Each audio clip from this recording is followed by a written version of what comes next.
इत्थे गुरु का परिवार जिहड़ा वो विछड़दा ऐसा विछड़िया कि परत के कदी इकट्ठा नहीं होया। बड़ी बहादरी दे नाल लड़े। एक बारी उन्होंने 10 लाख की फौज नूं भाजड़ पा के पिछे नूं धक्कता।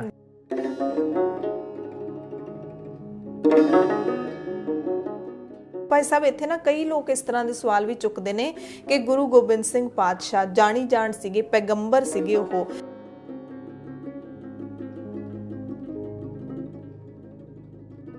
तो गुरु साहब किते ना किते उन्हां दे धार्मिक अकीदे नूं तोड़ना नहीं चाहुंदे।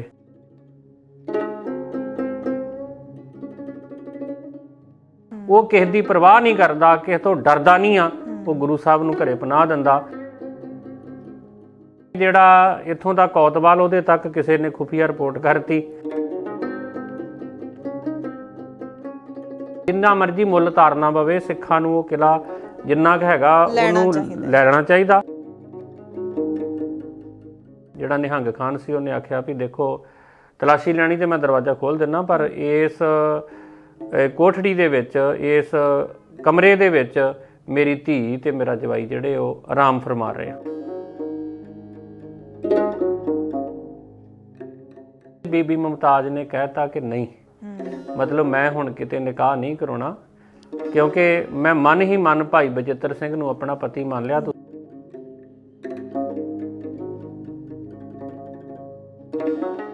ਸਾਡੇ ਜਿਹੜੇ ਰੋਲ ਮਾਡਲ ਆ ਬੀਬੀਆਂ ਦੇ ਖਾਸ ਕਰਕੇ ਸਿੱਖ ਬੀਬੀਆਂ ਉਹਨਾਂ ਲਈ ਬੀਬੀ ਮੁਮਤਾਜ਼ ਆ। ਵਾਹਿਗੁਰੂ ਜੀ ਕਾ ਖਾਲਸਾ, ਵਾਹਿਗੁਰੂ ਜੀ ਕੀ ਫਤਿਹ। ਦ ਖਾਲਸ ਟੀਵੀ ਦੇਖਣ ਵਾਲੇ ਦੇਸ਼ ਦੁਨੀਆ ਦੇ ਸਾਡੇ ਸਾਰੇ ਦਰਸ਼ਕਾਂ ਦਾ ਬਹੁਤ-ਬਹੁਤ ਸਵਾਗਤ ਹੈ। ਮੈਂ ਤੁਹਾਡੇ ਸਭ ਨਾਲ ਹਰਸ਼ਰਨ ਕੌਰ ਅਤੇ ਸਾਡੇ ਨਾਲ ਸਟੂਡੀਓ ਦੇ ਵਿੱਚ ਖਾਸ ਤੌਰ ਤੇ ਜੁੜੇ ਹੋਏ ਨੇ ਭਾਈ ਕੁਲਦੀਪ ਸਿੰਘ ਗੜਗੱਜ, ਸਿੱਖ ਪ੍ਰਚਾਰਕ ਨੇ। ਭਾਈ ਸਾਹਿਬ ਬਹੁਤ-ਬਹੁਤ ਸਵਾਗਤ ਹੈ ਜੀ। ਵਾਹਿਗੁਰੂ ਜੀ ਕਾ ਖਾਲਸਾ, ਵਾਹਿਗੁਰੂ ਜੀ ਕੀ ਫਤਿਹ। ਗੱਲ ਕਰ ਰਹੇ ਹਾਂ ਸ਼ਹੀਦੀ ਸਾਕੇ ਦੀ। ਕੱਲ 6 ਪੋਹ ਦਾ ਇਤਿਹਾਸ, ਆਨੰਦਪੁਰ ਸਾਹਿਬ ਦਾ ਕਿਲਾ ਕਿਉਂ ਖਾਲੀ ਕਰਨਾ ਪਿਆ, ਕਿਉਂ ਕਿਲੇ ਨੂੰ ਘੇਰਾ ਪਿਆ, ਉਹ ਸਾਰਾ ਇਤਿਹਾਸ ਜਿਹੜੇ ਦਰਸ਼ਕਾਂ ਨੇ ਸੁਣਿਆ ਹੈ ਭਾਈ ਸਾਹਿਬ ਦੇ ਪਾਸੋਂ। ਅੱਜ ਆਪਾਂ ਅੱਗੇ ਤੋਰਾਂਗੇ ਕਿ ਆਨੰਦਪੁਰ ਸਾਹਿਬ ਦਾ ਕਿਲਾ ਜਦੋਂ ਖਾਲੀ ਕਰ ਦਿੱਤਾ ਸੀ, ਉਸ ਤੋਂ ਬਾਅਦ ਗੁਰੂ ਸਾਹਿਬ ਆਪਣੇ ਪਰਿਵਾਰ ਸਮੇਤ ਤੇ ਸਿੰਘਾਂ ਸਮੇਤ ਕਿੱਧਰ ਨੂੰ ਗਏ ਸੀ, ਤੇ ਉਹ ਜਿਹੜਾ ਪੜਾਅ ਹੈ, ਉਹ ਰਾਹ ਹੈ, ਉਹ ਕਿਵੇਂ ਦਾ ਰਿਹਾ, ਕਿੰਨਾ ਮੁਸ਼ਕਿਲਾਂ ਭਰਿਆ ਸੀ, ਕਿਉਂਕਿ ਪਰਿਵਾਰ ਵਿਛੋੜਾ ਵੀ ਹੋਣਾ ਹੈ। ਉਸ ਤੋਂ ਬਾਅਦ ਫਿਰ ਗੁਰੂ ਗੋਬਿੰਦ ਸਿੰਘ ਪਾਤਸ਼ਾਹ ਦੇ ਜਿਹੜੇ ਚਾਰੇ ਫਰਜ਼ੰਦ ਹੈਗੇ ਨੇ, ਉਹ ਦੋ ਕਰਕੇ ਇਸ ਦੁਨੀਆ ਤੋਂ ਚਲੇ ਗਏ ਸੀ, ਸ਼ਹੀਦੀਆਂ ਪਾ ਗਏ ਸੀ, ਸ਼ਹਾਦਤ ਦਾ ਜਾਮ ਪੀਤਾ ਸੀ। ਸੋ ਭਾਈ ਸਾਹਿਬ ਆਪਾਂ ਇਤਿਹਾਸ ਦੀ ਜਿਹੜੀ ਲੜੀ ਅੱਗੇ ਸ਼ੁਰੂ ਕਰੀਏ ਤਾਂ ਆਨੰਦਪੁਰ ਸਾਹਿਬ ਤੋਂ ਬਾਅਦ ਗੁਰੂ ਸਾਹਿਬ ਦਾ ਜਿਹੜਾ ਕਾਫਲਾ ਹੈ ਉਹ ਕਿੱਧਰ ਨੂੰ ਜਾਂਦਾ ਹੈਗਾ? ਜਦੋਂ ਸੱਚੇ ਪਾਤਸ਼ਾਹ ਨੇ ਆਨੰਦਪੁਰ ਸਾਹਿਬ ਦਾ ਕਿਲਾ ਛੱਡਿਆ ਤੇ ਸਭ ਤੋਂ ਅੱਗੇ ਜਿਹੜੇ ਨੌਜਵਾਨ ਸੀ ਜੀ, ਵਿਚਕਾਰ ਬੀਬੀਆਂ, ਬੱਚੇ, ਬਜ਼ੁਰਗ, ਠੀਕ ਹੈ, ਤੇ ਇਤਿਹਾਸ ਵਿੱਚ ਲਿਖਿਆ ਕਿ ਪਿਛਲੇ ਪਾਸੇ ਸਾਰਾ ਕੁਝ ਸੰਭਾਲਣ ਲਈ ਸਾਹਿਬਜ਼ਾਦਾ ਅਜੀਤ ਸਿੰਘ ਹੋਣੀ ਵੀ ਹੈਗੇ ਸੀ। ਠੀਕ ਹੈ। ਜਦੋਂ ਇਹ ਕਾਫਲਾ ਕੀਰਤਪੁਰ ਸਾਹਿਬ ਤੋਂ ਥੋੜਾ ਅੱਗੇ ਟੱਪਿਆ ਕੇ ਬੁੰਗਾ ਸਾਹਿਬ ਆਉਂਦਾ, ਗੁਰਦੁਆਰਾ ਸ਼੍ਰੀ ਨਿਰਮੋਹਗੜ੍ਹ ਸਾਹਿਬ ਜੀ, ਇੱਥੇ ਜਦੋਂ ਇਹ ਕਾਫਲਾ ਜੇ ਪਹੁੰਚਦਾ ਹੀ ਆ ਕਿ ਆਵਾਜ਼ਾਂ ਆਈਆਂ ਫੜ ਲਓ ਜਾਂ ਕੁਛ ਨਾਰੇ ਲੱਗੇ ਨੇ।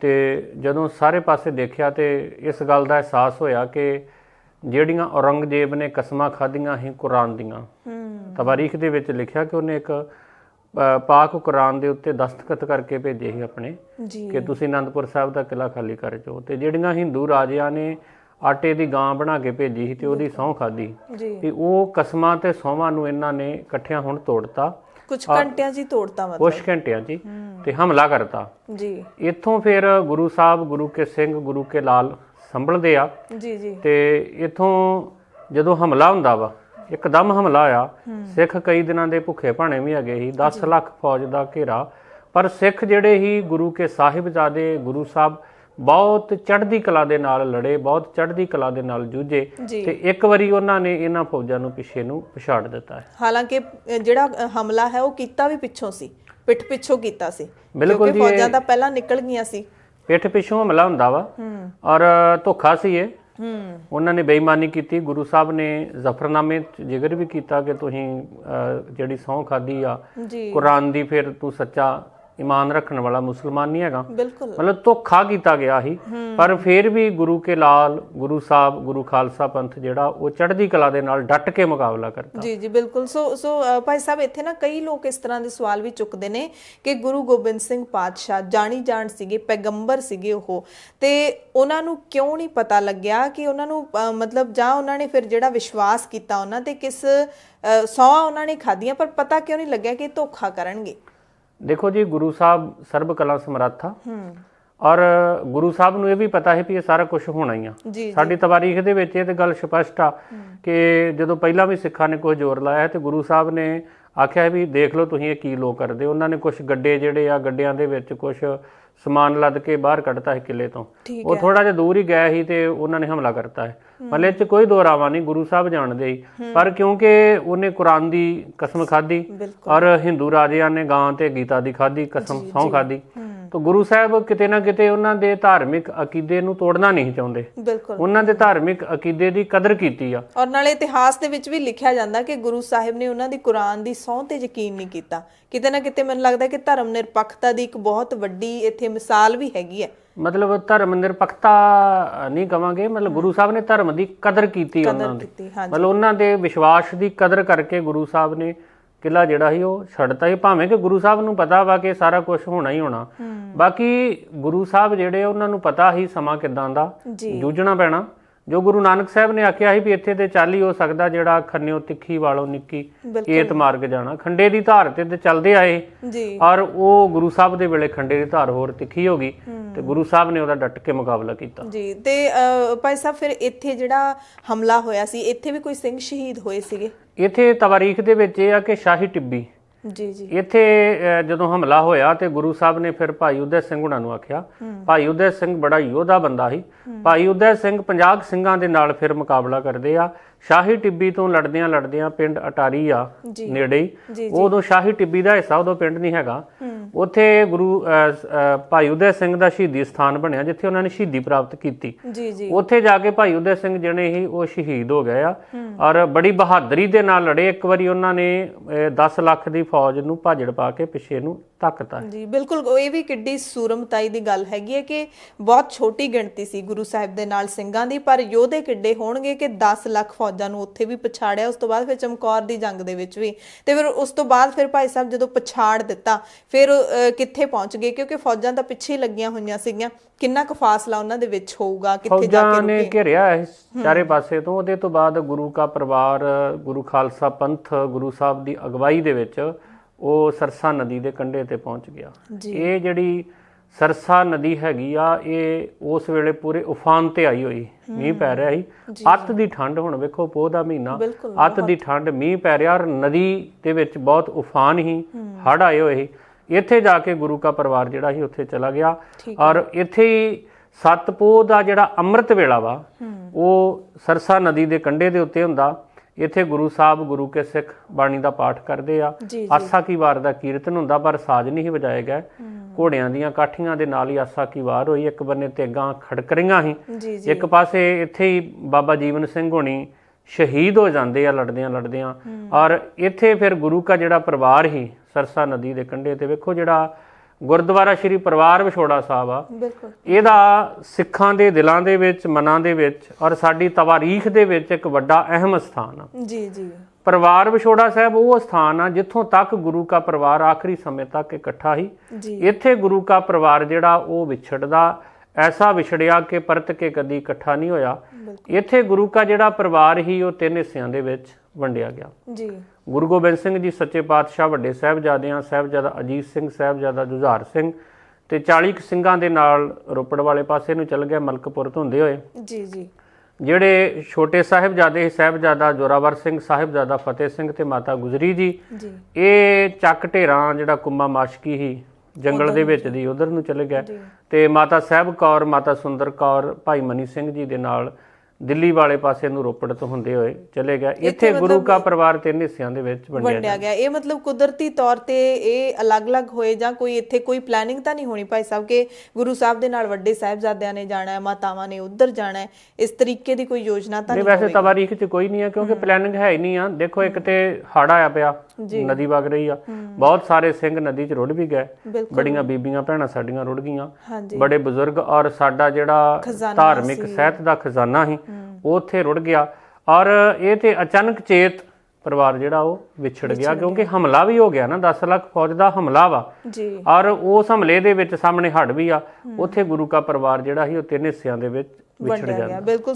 ਸੋ ਭਾਈ ਸਾਹਿਬ, ਜਿਵੇਂ ਤਵਾਰੀਖ ਲਿਖਦੀ ਹੈ ਕਿ ਸਭ ਤੋਂ ਪਹਿਲਾਂ ਵੱਡੇ ਸਾਹਿਬਜ਼ਾਦਿਆਂ ਦੀ ਫਿਰ ਸ਼ਹਾਦਤ ਹੁੰਦੀ ਹੈ, ਤੇ ਆਪਾਂ 3 ਹਿੱਸਿਆਂ ਦੀ ਗੱਲ ਕਰਨੀ ਹੈ, ਪਰਿਵਾਰ ਦੇ 3 ਹਿੱਸਿਆਂ ਦੀ। ਪਹਿਲਾਂ ਆਪਾਂ ਗੁਰੂ ਗੋਬਿੰਦ ਸਿੰਘ ਪਾਤਸ਼ਾਹ ਕਿੱਧਰ ਨੂੰ ਗਏ ਨੇ ਵੱਡੇ ਸਾਹਿਬਜ਼ਾਦਿਆਂ ਤੇ ਸਿੰਘਾਂ ਦੇ ਨਾਲ, ਉਧਰ ਦਾ ਆਪਾਂ ਇਤਿਹਾਸ ਜ਼ਰੂਰ ਸੁਣੀਏ। ਇੱਥੋਂ ਫਿਰ ਗੁਰੂ ਗੋਬਿੰਦ ਸਿੰਘ ਜੀ ਸੱਚੇ ਪਾਤਸ਼ਾਹ ਜਿਹੜੇ ਨੇ ਉਹ ਚਲੇ ਗਏ ਨੇ ਰੋਪੜ ਜੀ। ਰੋਪੜ ਜਿਹੜਾ ਕੋਟਲਾ ਪਿੰਡ ਆ, ਕੋਟਲਾ ਨਿਹੰਗ ਖਾਨ ਆਖਦੇ, ਇੱਥੇ ਗੁਰੂ ਸਾਹਿਬ ਪਹਿਲਾਂ ਵੀ ਗਏ ਸੀ। ਉੱਥੇ ਗੁਰੂ ਪਾਤਸ਼ਾਹ 6ਵੇਂ ਪਾਤਸ਼ਾਹ ਦੇ ਸਮੇਂ ਤੋਂ ਜਿਹੜਾ ਨਿਹੰਗ ਖਾਨ ਆ ਉਹਦਾ ਪਰਿਵਾਰ ਗੁਰੂ ਘਰ ਦਾ ਗੁਰਸਿੱਖ ਚੱਲਿਆ ਆਉਂਦਾ ਹੈ ਜੀ ਜੀ। ਔਰ ਵੇਖੋ ਜਦੋਂ 10 ਲੱਖ ਫੌਜ ਨੇ ਘੇਰਾ ਪਾਇਆ ਉਦੋਂ ਵਿਸ਼ਵਾਸ ਵਾਲੇ ਦੇ ਕੋਲ ਹੀ ਜਾਇਆ ਜਾ ਸਕਦਾ, ਔਰ ਕਿੰਨਾ ਭਰੋਸਾ ਹੋਊਗਾ ਨਿਹੰਗ ਖਾਨ ਤੇ। ਬਿਲਕੁਲ। ਸੱਚੇ ਪਾਤਸ਼ਾਹ ਉਹਦੇ ਘਰ ਜਾਂਦੇ ਆ ਤੇ ਉੱਥੇ ਅਜੇ ਠਹਿਰੇ ਹੁੰਦੇ ਆ, ਤੇ ਮਗਰੋਂ ਸਾਹਿਬਜ਼ਾਦਾ ਅਜੀਤ ਸਿੰਘ ਹੁਣੀ ਆਉਂਦੇ ਆ, ਤੇ ਸਾਹਿਬਜ਼ਾਦਾ ਅਜੀਤ ਸਿੰਘ ਦੇ ਨਾਲ ਭਾਈ ਬਚਿੱਤਰ ਸਿੰਘ ਅਤ ਜ਼ਖਮੀ ਹਾਲਤ 'ਚ ਆਉਂਦੇ, ਕਿਉਂਕਿ ਮਲਕਪੁਰ ਦੇ ਲਾਗੇ ਫਿਰ ਟਕਰਾ ਗਿਆ ਸੀ। ਉੱਥੇ ਯੁੱਧ ਕਰਦਿਆਂ ਭਾਈ ਬਚਿੱਤਰ ਸਿੰਘ ਅਤ ਜ਼ਖਮੀ ਹੋ ਗਏ ਜੀ। ਇੱਥੇ ਮਤਲਬ ਵੇਖੋ ਵੀ ਜਿਹੜਾ ਆਪਣਾ ਨਿਹੰਗ ਖਾਨ ਆ ਕਿੰਨਾ ਅਡੋਲ, ਕਿੰਨੇ ਸਿਰੜ ਵਾਲਾ, ਔਰ ਕਿੰਨਾ ਨਿਡਰ ਸਿੱਖ ਆ। ਬਿਲਕੁਲ। ਭਾਵੇਂ ਕਿ ਉਹ ਮੁਸਲਮਾਨ ਆ, ਪਰ ਉਹਦਾ ਭਰੋਸਾ ਵੇਖੋ, ਡਰਿਆ ਨਹੀਂ। ਉਹਨੂੰ ਪਤਾ ਸਾਰੀ ਸਟੇਟ ਭਾਰਤ ਜਿਹੜਾ ਹਿੰਦੁਸਤਾਨ ਇਹਦਾ ਨਾਮ ਉਦੋਂ, ਦਿੱਲੀ ਦਾ ਤਖਤ ਜਿਹੜਾ ਉਹ ਵੈਰੀ ਆ, ਬਿਲਕੁਲ ਪਹਾੜੀ ਰਾਜੇ ਵੈਰੀ ਆ, ਜਿੰਨੀਆਂ ਰਿਆਸਤਾਂ ਵੈਰੀ ਆ, ਉਹ ਇੱਕ ਮੁਸਲਮਾਨ ਵੀ ਆ, ਪਰ ਇਹਦੇ ਬਾਵਜੂਦ ਉਹ ਗੁਰੂ ਨੂੰ ਆਪਣਾ ਇਸ਼ਟ ਮੰਨਦਾ, ਉਹ ਕਿਸੇ ਦੀ ਪਰਵਾਹ ਨਹੀਂ ਕਰਦਾ, ਕਿਸੇ ਤੋਂ ਡਰਦਾ ਨਹੀਂ ਆ। ਉਹ ਗੁਰੂ ਸਾਹਿਬ ਨੂੰ ਘਰੇ ਪਨਾਹ ਦਿੰਦਾ, ਜੋ ਵੀ ਸ਼ਰਧਾ ਬਣਦਾ ਹੈਗਾ ਸੀ ਗੁਰੂ ਸਾਹਿਬ ਨੂੰ ਭੋਜਨ ਛਕਾਉਂਦਾ। ਫਿਰ ਭਾਈ ਬਚਿੱਤਰ ਸਿੰਘ ਆ ਜਾਂਦੇ ਆ, ਭਾਈ ਬਚਿੱਤਰ ਸਿੰਘ ਅੱਗੇ ਨਹੀਂ ਜਾ ਸਕਦੇ। ਇੱਥੇ ਫਿਰ ਪਤਾ ਲੱਗਦਾ ਕਿ ਜਿਹੜਾ ਇੱਥੋਂ ਦਾ ਕੋਤਵਾਲ, ਉਹਦੇ ਤੱਕ ਕਿਸੇ ਨੇ ਖੁਫੀਆ ਰਿਪੋਰਟ ਕਰਤੀ। ਫਿਰ ਗੁਰੂ ਸਾਹਿਬ ਜਿਹੜੇ ਉਹਨਾਂ ਨੂੰ ਪਤਾ ਸੀ ਇੱਥੇ ਬਹੁਤਾ ਸਮਾਂ ਠਹਿਰਨਾ ਖਤਰੇ ਤੋਂ ਖਾਲੀ ਨਹੀਂ ਆ, ਤੇ ਗੁਰੂ ਸਾਹਿਬ ਫਿਰ ਇੱਥੋਂ ਚਮਕੌਰ ਸਾਹਿਬ ਵਾਲੇ ਪਾਸੇ ਨੂੰ ਚਲੇ ਜਾਂਦੇ ਆ। ਪਰ ਜਿਹੜਾ ਗੁਰੂ ਕਾ ਸਿੱਖ ਹੀ ਭਾਈ ਬਚਿੱਤਰ ਸਿੰਘ, ਉਹ ਨਾਲ ਨਹੀਂ ਜਾ ਸਕਦਾ, ਅਤ ਜ਼ਖਮੀ। ਗੁਰੂ ਸਾਹਿਬ ਨੇ ਭਾਈ ਬਚਿੱਤਰ ਸਿੰਘ ਨੂੰ ਉੱਥੇ ਹੀ ਉਹਨਾਂ ਦੇ ਘਰੇ ਹੀ ਟਿਕਾਣਾ ਦੇਤਾ ਵੀ ਇਹਨਾਂ ਨੇ ਇੱਥੇ ਰਹਿਣਾ। ਫਿਰ ਜਦੋਂ ਉੱਥੋਂ ਦਾ ਕੋਤਵਾਲ ਆਉਂਦਾ ਆਪਣੀਆਂ ਫੌਜਾਂ ਲੈ ਕੇ, ਤਾਂ ਇੱਕ ਕੋਠੜੀ ਸੀ ਜਿਹੜੀ ਪਿਛਲੇ ਪਾਸੇ ਤੁਸੀਂ ਜਾਓਗੇ। ਵੈਸੇ ਸਿੱਖਾਂ ਨੂੰ ਜ਼ਰੂਰ ਇਹ ਤੇ ਗੌਰ ਕਰਨਾ ਚਾਹੀਦਾ, ਜਿਹੜਾ ਕੋਟਲਾ ਨਿਹੰਗ ਖਾਨ ਦਾ ਘਰ ਵਾ, ਢੱਠਾ ਵਿਆਹ ਹਵੇਲੀ, ਉਹ ਕੋਈ ਥੋੜਾ ਹਿੱਸਾ ਬਚਿਆ, ਕੋਈ ਜ਼ਮੀਨ ਅੱਗੇ ਦਿੰਦਾ ਜਾਂ ਨਹੀਂ ਦਿੰਦਾ, ਜਿੰਨਾ ਮਰਜ਼ੀ ਮੁੱਲ ਤਾਰਨਾ ਪਵੇ, ਸਿੱਖਾਂ ਨੂੰ ਉਹ ਕਿਲਾ ਜਿੰਨਾ ਕੁ ਹੈਗਾ ਉਹਨੂੰ ਲੈਣਾ ਚਾਹੀਦਾ। ਕਿਉਂਕਿ ਇੱਥੇ 6ਵੇਂ ਪਾਤਸ਼ਾਹ ਵੀ ਜਾਂਦੇ ਆ, ਇੱਥੇ 7ਵੇਂ ਪਾਤਸ਼ਾਹ ਵੀ ਜਾਂਦੇ, ਤੇ ਗੁਰੂ ਗੋਬਿੰਦ ਸਿੰਘ ਜੀ ਸੱਚੇ ਪਾਤਸ਼ਾਹ 3 ਵਾਰੀ ਇੱਥੇ ਜਾਂਦੇ ਆ। ਬਿਲਕੁਲ 3 ਵਾਰੀ ਉੱਥੇ ਜਾਂਦੇ ਆ। ਔਰ ਫਿਰ ਮਤਲਬ ਜਿੱਥੇ ਗੁਰਦੁਆਰਾ ਭੱਠਾ ਸਾਹਿਬ ਹੈ, ਥੋੜਾ ਜਿਹਾ ਦੱਸ ਦਈਏ ਸੰਗਤ ਨੂੰ ਕਿ ਗੁਰਦੁਆਰਾ ਭੱਠਾ ਸਾਹਿਬ ਉੱਥੇ ਹੀ ਕੋਟਲਾ ਨਿਹੰਗ ਖਾਨ ਦਾ ਘਰ ਹੈ। ਮੈਂ ਉੱਥੇ ਗਈ ਹੋਈ ਹਾਂ ਭਾਈ ਸਾਹਿਬ, ਅਸੀਂ ਉੱਥੇ ਡਾਕੂਮੈਂਟਰੀ ਵੀ ਕੀਤੀ ਸੀ। ਥੋੜੀ ਜਿਹੀ ਉੱਥੇ ਜਿਹੜੀ ਸ਼ੁਰੂ ਹੋਈ ਸੀਗੀ, ਆਪਾਂ ਕਹਿ ਸਕਦੇ ਹਾਂ ਕਿ ਉਸਰਨਾ ਸ਼ੁਰੂ ਹੋਇਆ ਸੀਗਾ, ਉੱਥੇ ਥੋੜੀ ਜੀ ਕਮੇਟੀ ਦੇ ਵੱਲੋਂ ਕੀਤੀ ਸੀ, ਪਰ ਇੱਥੇ ਕੋਈ ਵੱਡਾ ਜਿਹੜਾ ਆਪਾਂ ਕਹਿ ਸਕਦੇ ਕਿ ਵੱਡੇ ਤੌਰ ਤੇ ਕੋਈ ਵੀ ਸਿੱਖ ਅੱਗੇ ਨਹੀਂ ਆਇਆ ਹੈਗਾ, ਤੇ ਖੰਡਰ ਹੋਈ ਪਈ ਆ ਉਹ ਜਗ੍ਹਾ। ਛੋਟਾ ਜਿਹਾ ਕਮਰਾ ਬਚਾ ਕੇ ਰੱਖਿਆ ਹੋਇਆ, ਪਰ ਬਾਕੀ ਸਾਰਾ ਥਾਂ ਖੰਡਰ ਹੈ। ਆਸੇ-ਪਾਸੇ ਲੋਕਾਂ ਨੇ ਜ਼ਮੀਨ ਹੈ ਜਿਹੜੀ ਉਹ ਦੱਬਣੀ ਸ਼ੁਰੂ ਕਰਤੀ ਹੈ। ਸੋ ਇਹ ਜ਼ਰੂਰ ਗੌਰ ਵਾਲੀ ਗੱਲ ਹੈਗੀ ਹੈ, ਕਿਉਂਕਿ ਦੇਖੋ ਨਿਹੰਗ ਖਾਨ ਉਦੋਂ ਗੁਰੂ ਸਾਹਿਬ ਜੀ ਦੇ ਨਾਲ ਖੜਦਾ ਜਦੋਂ ਪੱਤਾ ਹੀ ਵੈਰੀ ਹੋ ਗਿਆ। ਬਿਲਕੁਲ। ਇੱਕ ਗੱਲ ਚੇਤੇ ਰੱਖੋ, ਗੁਰੂ ਸਾਹਿਬ ਨੇ ਬਾਣੀ ਦੇ ਵਿੱਚ ਕਿਹਾ ਕਿ ਸੁਖ ਕਹਿ ਹੇਤ ਬਹੁਤ ਮਿਲ ਬੈਠਤ, ਰਹਿਤ ਚਹੂ ਦਿਸ ਘੇਰੈ, ਬਿਪਤ ਪਰੀ ਸਭ ਹੀ ਸੰਗ ਛਾੜਤ, ਕਉ ਨਾਵਤ ਨੇਰੈ। ਸੁੱਖਾਂ ਦੇ ਵੇਲੇ ਸਾਰੇ ਕਹਿਣਗੇ ਅਸੀਂ ਤੁਹਾਡੇ ਹਾਂ, ਪਰ ਜਦੋਂ ਬਿਪਤਾ ਹਕੂਮਤ ਦੇ ਖਿਲਾਫ ਟੱਕਰ, ਬੜੀ ਵੱਡੀ ਗੱਲ ਆ ਨਾ, ਉਸ ਵੇਲੇ ਨਿਹੰਗ ਖਾਨ ਗੁਰੂ ਸਾਹਿਬ ਦਾ ਸਵਾਗਤ ਕਰਦਾ, ਆਪਣੇ ਘਰੇ ਪਨਾਹ ਦਿੰਦਾ। ਔਰ ਫਿਰ ਵੱਡੀ ਗੱਲ ਕਿ ਜ਼ਖਮੀ ਭਾਈ ਬਚਿੱਤਰ ਸਿੰਘ ਨੂੰ ਘਰੇ ਰੱਖ ਲੈਂਦੇ। ਫਿਰ ਜਦੋਂ ਕੋਤਵਾਲ ਆਉਂਦਾ ਤੇ ਉਹ ਸਾਰੇ ਘਰ ਦੀ ਤਲਾਸ਼ੀ ਲੈਂਦਾ, ਉਹ ਚੈਕਿੰਗ ਕਰਦਾ ਪੂਰੀ ਤਰ੍ਹਾਂ। ਤੇ ਉਹ ਮਗਰਲੀ ਕੋਠੜੀ ਦੇ ਵਿੱਚ ਜਦੋਂ ਜਾਂਦਾ, ਤੇ ਜਿਹੜਾ ਨਿਹੰਗ ਖਾਨ ਸੀ ਉਹਨੇ ਆਖਿਆ ਵੀ ਦੇਖੋ ਤਲਾਸ਼ੀ ਲੈਣੀ ਤੇ ਮੈਂ ਦਰਵਾਜ਼ਾ ਖੋਲ ਦਿੰਦਾ, ਪਰ ਇਸ ਕੋਠੜੀ ਦੇ ਵਿੱਚ, ਇਸ ਕਮਰੇ ਦੇ ਵਿੱਚ ਮੇਰੀ ਧੀ ਤੇ ਮੇਰਾ ਜਵਾਈ ਜਿਹੜੇ ਉਹ ਆਰਾਮ ਫਰਮਾ ਰਹੇ ਆ। ਤੇ ਕੋਤਵਾਲ ਨੇ ਆਖਿਆ ਵੀ ਕੋਈ ਨਹੀਂ ਰਹਿਣ ਦੋ ਜੀ ਜੀ। ਤੇ ਉਹਦੇ ਤੋਂ ਬਾਅਦ ਵੇਖੋ ਵੀ ਉਹਦੀ ਧੀ ਜਿਹੜੀ ਸੀ ਬੀਬੀ ਮੁਮਤਾਜ਼, ਉਹਨੇ ਇਸ ਗੱਲ ਨੂੰ ਸੁਣ ਲਿਆ।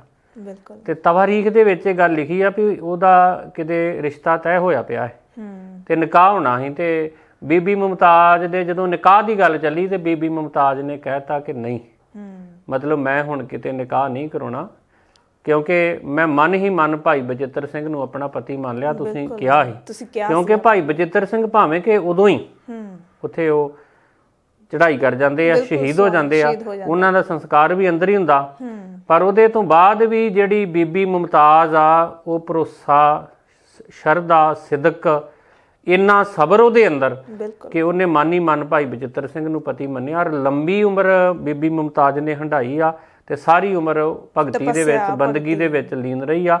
ਅੱਜ ਦੀਆਂ ਬੀਬੀਆਂ ਵਾਸਤੇ ਬੜੀ ਇਹ ਮਿਸਾਲ ਆ, ਬਹੁਤ ਵੱਡੀ ਮਿਸਾਲ ਹੈ ਇਹ। ਮੈਂ ਤਾਂ ਵੀ ਕਹਿ ਰਿਹਾ, ਅੱਜ ਨਾ ਤੁਸੀਂ ਹਾਲਾਤ ਵੇਖੋ। ਹਾਂਜੀ। ਅਸੀਂ ਬਹੁਤ, ਮੈਂ ਦੇਖਦਾ ਇਹ ਬਹੁਤ ਸਾਰੀਆਂ ਬੀਬੀਆਂ, ਕਹਿਣਾ ਨਹੀਂ ਚਾਹੀਦਾ, ਬੱਚੇ ਹੁੰਦੇ ਉਹਨਾਂ ਦੇ, ਸੱਚਾਈ ਹੈ, ਪਰ ਉਹ ਕਈ ਵਾਰੀ ਬੱਚਿਆਂ ਨੂੰ ਵੀ ਛੱਡ ਕੇ ਚਲ ਜਾਂਦੀਆਂ। ਹਾਂਜੀ। ਮਤਲਬ ਬੀਬੀਆਂ ਨੇ ਜਿਨ੍ਹਾਂ ਤੋਂ ਪ੍ਰੇਰਣਾ ਲੈਣੀ ਆ, ਸਾਡੇ ਜਿਹੜੇ ਰੋਲ ਮਾਡਲ ਆ ਬੀਬੀਆਂ ਦੇ, ਖਾਸ ਕਰਕੇ ਸਿੱਖ ਬੀਬੀਆਂ, ਉਹਨਾਂ ਲਈ ਬੀਬੀ ਮੁਮਤਾਜ਼ ਆ। ਬਿਲਕੁਲ। ਜਿਹੜੀ ਭਰੋਸੇ ਦੇ ਵਿੱਚ, ਸਬਰ ਦੇ ਵਿੱਚ, ਸਿਦਕ ਦੇ ਵਿੱਚ ਆ, ਪੂਰੀ ਜ਼ਿੰਦਗੀ ਕੱਢਦੀ ਤੇ ਲੰਬੀ ਉਮਰ ਹੀ, ਮਤਲਬ 100 ਸਾਲ ਤੋਂ ਵੱਧ। 1820 ਦੇ ਵਿੱਚ ਲਿਖਿਆ ਕਿ ਉਹ ਮਤਲਬ ਦੁਨੀਆ ਤੋਂ ਜਾਂਦੇ ਆ। ਉੱਥੇ ਜਦੋਂ ਆਪਾਂ ਜਾਂਦੇ ਆ ਪੁਰਖਾਲੀ ਤੇ ਅੱਗੇ ਪਹਾੜਾਂ ਦੇ ਵਿੱਚ ਉਹਨਾਂ ਦਾ ਕਿਲਾ ਵੀ ਬਣਿਆ, ਜੱਦੀ ਹੈਗਾ। ਬਿਲਕੁਲ।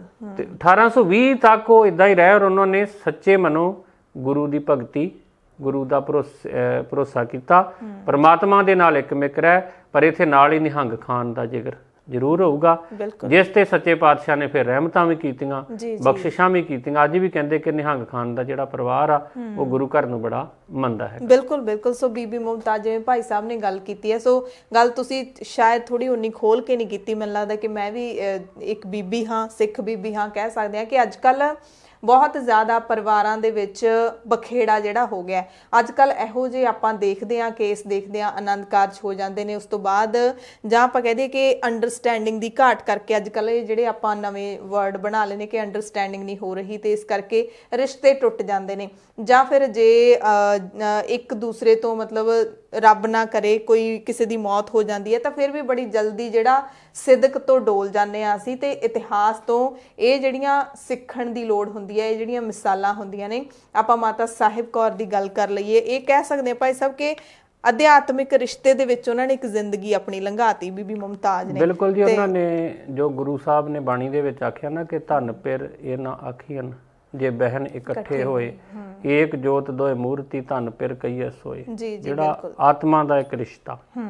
ਔਰ ਕੋਈ ਭਾਈ ਬਚਿੱਤਰ ਸਿੰਘ ਦੇ ਨਾਲ ਵਿਆਹ ਨਹੀਂ ਹੋਇਆ, ਆਨੰਦ ਕਾਰਜ ਨਹੀਂ ਹੋਇਆ, ਪਰ ਜਿਹੜੇ ਉਹਨਾਂ ਦੇ ਅੱਬੂ ਨੇ ਬਚਨ ਆਖੇ, ਬੋਲ ਕਹੇ, ਉਹ ਨਿਭਾਏ ਉਹਨਾਂ ਨੇ। ਉਹ ਆਪਣੇ ਅੱਬੂ ਦੇ ਬੋਲਾਂ ਨੂੰ ਨਿਭਾਤਾ। ਬਿਲਕੁਲ। ਔਰ ਅਕਾਲ ਪੁਰਖ ਦੀ ਖਾਸ ਰਹਿਮਤ ਕਹਿ ਸਕਦੇ ਹਾਂ ਬੀਬੀ ਮੁਮਤਾਜ਼ ਤੇ, ਕਿ ਉਹਨਾਂ ਨੇ ਸਾਰੀ ਜ਼ਿੰਦਗੀ ਬੰਦਗੀ ਕੀਤੀ ਤੇ ਉਹਨਾਂ ਦਾ ਸਥਾਨ ਹੈ ਜਿਹੜਾ ਉਹ ਹੈਗਾ।